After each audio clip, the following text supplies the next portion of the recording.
Hello students, मैं आर्यन गुप्ता स्वागत करता हूं आपका इस वीडियो में, जिसमें आज हम लोग पढ़ने वाले हैं गाउस के नियम की सहायता से कूलाम के नियम का निगमन।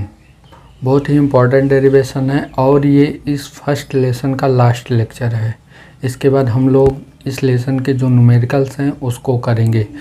कुछ न्यूमेरिकल्स हमने विद्युत आवेश और क्षेत्र पर आधारित न्यूमेरिकल कर लिए थे। बाकी जो गाउस नियम पर आधारित क्वेश्चन है उसी को करना है हम लोगों को। तो चलिए, आज की क्लास में केवल हम लोग पढ़ेंगे गाउस के नियम की सहायता से कूलाम के नियम का निगमन। बहुत ही इम्पोर्टेंट लेक्चर है, बहुत ही इम्पोर्टेंट वीडियो है। आप लोग इस वीडियो को पूरा देखिएगा। वीडियो पसंद आए तो वीडियो को लाइक कीजिएगा और कमेंट करके ज़रूर हमें बताइएगा कि वीडियो आपको कैसे लगी। तो चलिए शुरू करते हैं आज की अपनी क्लास। हम ले चलते हैं आपको अपने स्टडी टेबल पर और आप लोग अपनी कॉपी पेन निकाल लीजिए और चैनल पर नए हैं तो चैनल को सब्सक्राइब ज़रूर कीजिएगा। तो चलिए शुरू। प्यारे बच्चों, आ गए हम अपने स्टडी टेबल पर और आज हम शुरू करेंगे गाउस के नियम से कूलाम के नियम का निगमन। बहुत ही इम्पोर्टेंट डेरिवेशन है, आप लोग पूरा देखिएगा वीडियो। जो कुछ भी समझ में नहीं आता है आप लोग हमें कमेंट में बता सकते हैं। तो चलिए शुरू करते हैं आज की अपनी क्लास। आप लोग कॉपी पेन निकाल लीजिए और हमारे साथ पढ़ना शुरू कीजिए। गाउस के नियम से हमें कूलाम का नियम का निगमन करना है। अब यहाँ पर क्या करते हैं, हम लोग जानते हैं कूलाम का नियम वैद्युत बल के लिए लगाया जाता है, ठीक है। तो इसमें दो आवेशों को होना ज़रूरी है। तो यहाँ पर मैं पहले माना लिख देता हूँ, आप लोग देखिए इसे। उसके बाद हम लोग गाउस के नियम की सहायता से कूलाम का नियम आसानी से निकाल लेंगे, ठीक है बच्चों। बहुत ही आसान डेरिवेशन है, बिल्कुल भी कठिन नहीं है। अब तक आपने जो पढ़ा है उसी से रिलेटेड है। तो चलिए शुरू करते हैं। मैं यहाँ पर माना लिख देता हूँ, आप लोग उसे देखिए। तो देखिए बच्चों, यहाँ पर हमने माना लिख दिया। मैं एक बार पढ़ देता हूँ, आप लोग ध्यान से सुनिए इसे। माना प्लस क्यू कूलाम का एक आवेश निर्वात अथवा वायु में बिंदु O पर रखा है। बिंदु O से स्मॉल r मीटर दूरी पर एक बिंदु P है जिस पर एक धन परीक्षण आवेश प्लस क्यू नॉट स्थित है। हमें दोनों आवेशों के बीच वैद्युत बल ज्ञात करना है, ठीक है। लेकिन वैद्युत बल जो हम लोग निकालेंगे वो हम गाउस के नियम की सहायता से निकालेंगे, ठीक है ना बच्चों। अब यहाँ पर हम क्या करेंगे, इसके लिए हम P बिंदु से होकर जाने वाले एक गाउसीय पृष्ठ की कल्पना करते हैं। यहाँ पर देखिए, मैंने फिगर भी बना दिया है। आप लोगों को मैं फिगर समझा देता हूँ, ध्यान से देखिए। यहाँ पर देखिए, एक प्लस क्यू कूलाम का आवेश हमने O बिंदु पर रखा है और इससे स्मॉल r मीटर की दूरी पर एक बिंदु क्या है, P है, जिस पर एक अन्य धन परीक्षण आवेश Q नॉट रखा है, ठीक है। हमें इन दोनों बलों के बीच वैद्युत बल निकालना है, लेकिन गाउस के नियम की सहायता से निकालना है। तो इसके लिए हम क्या करते हैं, इस P बिंदु से होकर जाने वाले एक गाउसीय पृष्ठ की कल्पना कर लेते हैं। ये जो है ये गाउसीय पृष्ठ है, गाउसीय पृष्ठ। अब जो है यहाँ पर हमें गाउस का नियम प्रयोग करते हुए कूलाम का नियम निकालना है। तो इसके लिए हम क्या करते हैं, यहाँ पर एक छोटा सा अवयव ले लेते हैं। फिर चूँकि यहाँ पर देखिए इस पृष्ठ के अंदर क्या है, प्लस क्यू कूलाम का आवेश है। तो यहाँ पर इस बिंदु पर वैद्युत क्षेत्र सममित रूप से चारों ओर समान रूप से होगा, ठीक है। तो यहाँ से क्या निकलेगा, फ्लक्स निकलेगा पूरे पृष्ठ से। लेकिन पूरे पृष्ठ से हम एक साथ फ्लक्स नहीं निकाल सकते, इसलिए हम यहाँ पर एक छोटा सा अल्पांश ले लेते हैं। हम मान लेते हैं यहाँ पर एक अल्पांश है,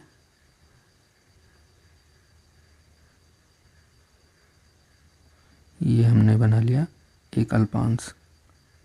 इसको नाम दे देते हैं हम अल्पांश dA। इसका नाम क्या रख देते हैं, dA अल्पांश है, ठीक है। अब हम इस अल्पांश से निकलने वाला फ्लक्स निकालेंगे। इसके लिए हमें यहाँ पर P पॉइंट पर वैद्युत क्षेत्र चाहिए। तो प्लस क्यू कूलाम आवेश है, यहाँ पर वैद्युत क्षेत्र प्लस क्यू आवेश से क्या होता है, दूर होता है। प्लस आवेश से वैद्युत क्षेत्र क्या होता है, दूर होता है। तो वैद्युत क्षेत्र की दिशा ये होगी।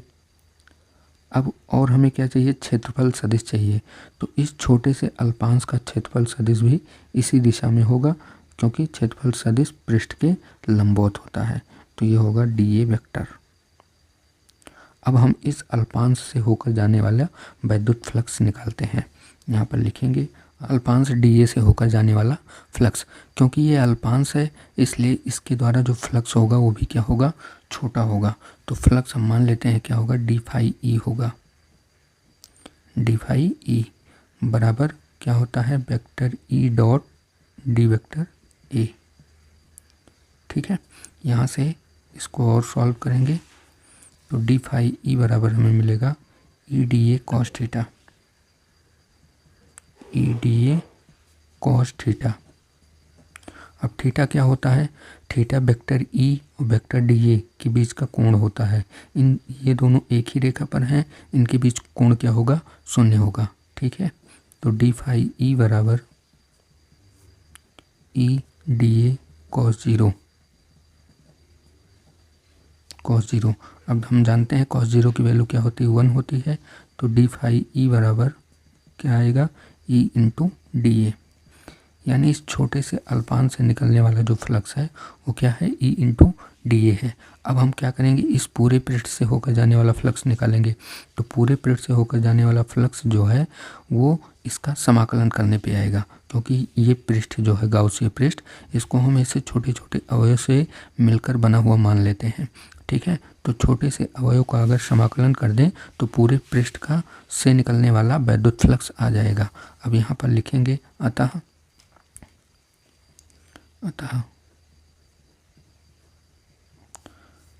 संपूर्ण गाउसीय पृष्ठ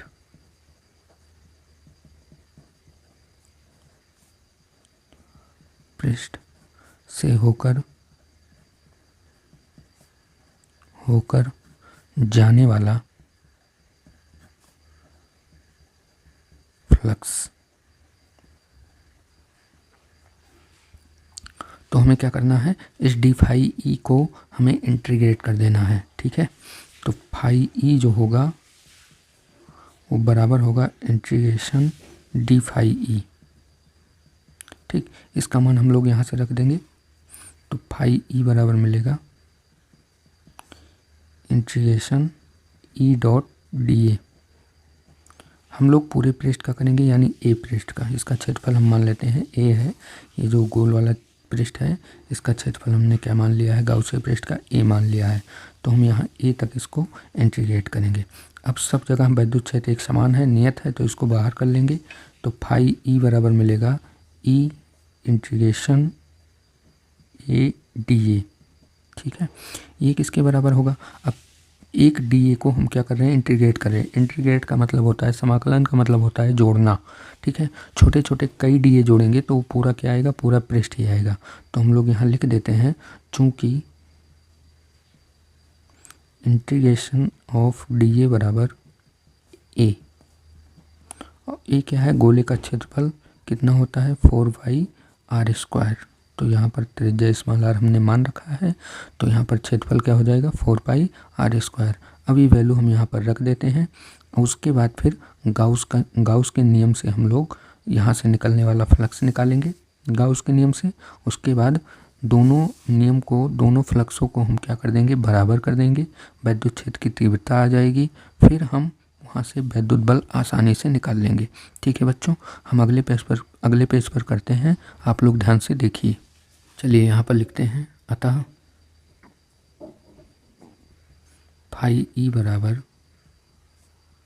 E into integration D A की जगह हम लोग क्या रखेंगे, 4πr²।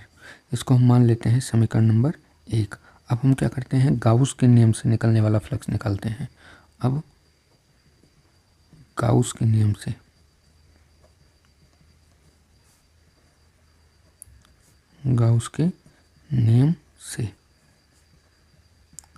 अब गाउस का नियम यहाँ पर जब लगाएंगे तो गाउस का नियम क्या होता है, फाई ई बराबर क्यू इंटरनल और कुल आवेश, मतलब पृष्ठ के अंदर जितना कुल आवेश होता है उस सबको हम एप्सिलॉन नॉट से भाग कर दें तो निकलने वाला फ्लक्स आ जाता है। ये है गाउस नियम के अनुसार।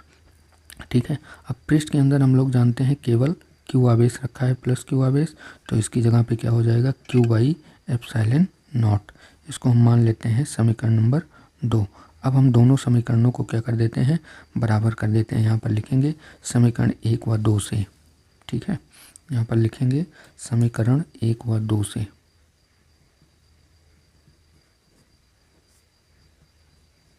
1 व 2 से, ठीक। दोनों फ्लक्स के मान हैं इसलिए दोनों को हम बराबर कर देते हैं। तो E इंटू 4πr² बराबर होगा Q/ε0 के, ठीक है।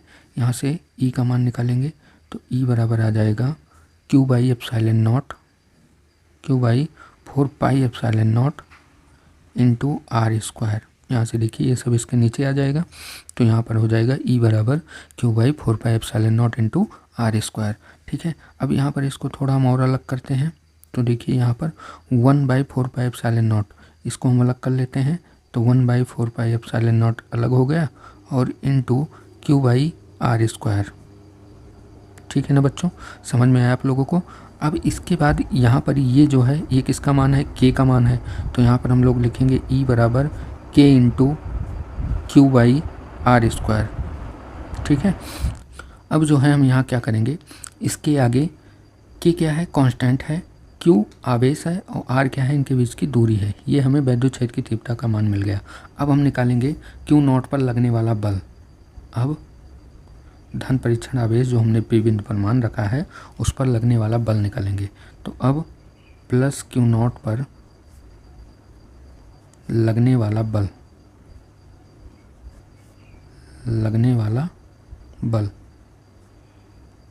यहाँ वाला लिख दीजिए, लगने वाला बल, ठीक है।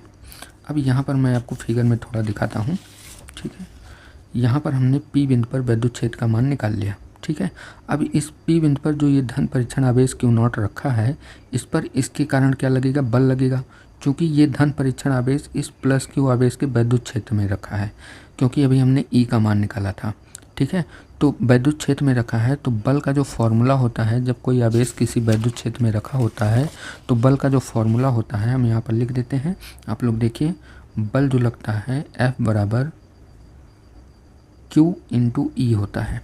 जब कोई आवेश वैद्युत क्षेत्र में रखा होता है तो उस पर जो वैद्युत क्षेत्र बल लगाता है, कितना बल लगाता है, Q इंटू E के बराबर। लेकिन यहाँ पर जो आवेश रखा है वो कौन सा आवेश है, Q0 है, ठीक है ना। तो यहाँ पर Q0 आवेश रख देते हैं। अब यहाँ से जो है हम E का मान यहाँ पर रख देंगे, तो F बराबर आएगा Q0 into K into Q/r², ठीक है। अब इस Q0 को हम इसके पास लिख सकते हैं, तो F बराबर हो जाएगा K इंटू Q0 बटे r², ठीक है। ये आप लोग जानते होंगे ये क्या है, कूलाम के नियम का फॉर्मूला है, ठीक है। लेकिन अब हमें कूलाम का नियम निकालना है, तो हम जानते हैं कि क्या है, कांस्टेंट है, तो हम इसको लिख सकते हैं, चूँकि यहाँ पर लिखेंगे चूँकि K नियतांक है, K क्या है, नियतांक है, अतः इसको हम लिख सकते हैं कि F जो है वो समानुपाती है किसके, Q इंटू Q0 के, और व्युत्क्रमानुपाती है r² के, ठीक है। यहाँ से निकाल सकते हैं या इसको हम अलग अलग लिख सकते हैं कि F समानुपाती Q इंटू Q0 और तथा यहाँ से दिख रहा है कि व्युत्क्रमानुपाती किसके है, r² के, तो F व्युत्क्रमानुपाती r²।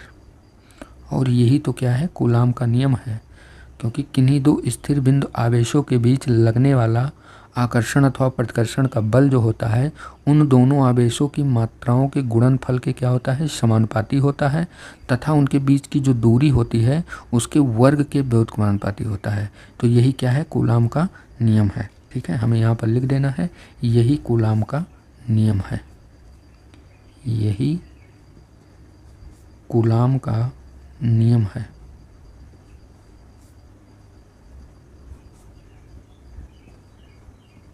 कूलाम का नियम है, ठीक है बच्चों, समझ में आया आप लोगों को? अगर समझ में आया है तो वीडियो को लाइक करें और कमेंट में हमें ज़रूर बताएं कि आज की क्लास आपको कैसी लगी। बहुत ही इम्पॉर्टेंट है गाउस के नियम की सहायता से कूलाम का नियम निकालना। ये जो डेरिवेशन है पिछले कई डेरिवेशनों से मिलता है, जो हमने गाउस नियम के अनुप्रयोग किया था उससे क्या करता है, मैच करता है। ठीक है, तो आप लोगों को आसानी से समझ में आया होगा। अगर कोई दिक्कत है तो आप लोग वीडियो को दोबारा फास्ट फॉरवर्ड में करके देख सकते हैं। ठीक है ना बच्चों, चलिए आज के लिए इतना ही रखते हैं। अब इस तरीके से हम लोगों ने इस लेसन को हमने क्या कर दिया, समाप्त कर दिया। अब बचा है इसके न्यूमेरिकल। कुछ न्यूमेरिकल्स हम लोगों ने कर लिया था, अब केवल वही न्यूमेरिकल्स बचे हैं जो गाउस के नियम पर आधारित हैं। तो बच्चों अब कल की क्लास से आपको क्या मिलेंगे, न्यूमेरिकल्स मिलेंगे, जिसमें कुछ NCERT न्यूमेरिकल्स होंगे, कुमार मित्तल की बुक के न्यूमेरिकल्स होंगे और अन्य कुछ न्यूमेरिकल्स होंगे जो आपके बोर्ड परीक्षा में पूछे जाते हैं। तो आज के लिए इतना ही रखते हैं, मिलते हैं कल न्यूमेरिकल वाली क्लास में। तब तक आप लोग पढ़ाई करते रहिए। पूरा गाउस का नियम फिर से एक बार रिवाइज़ कर लीजिएगा। जितनी वीडियोज़ हमने पढ़ाई हैं आपको एक बार रिवाइज़ कर लीजिएगा, ताकि न्यूमेरिकल में आप लोगों को कोई दिक्कत ना हो, आराम से समझ में आ जाए। तो आज के लिए इतना ही रखते हैं, मिलते हैं कल की क्लास में। तब तक के लिए बाय बाय, टेक केयर, जय हिंद।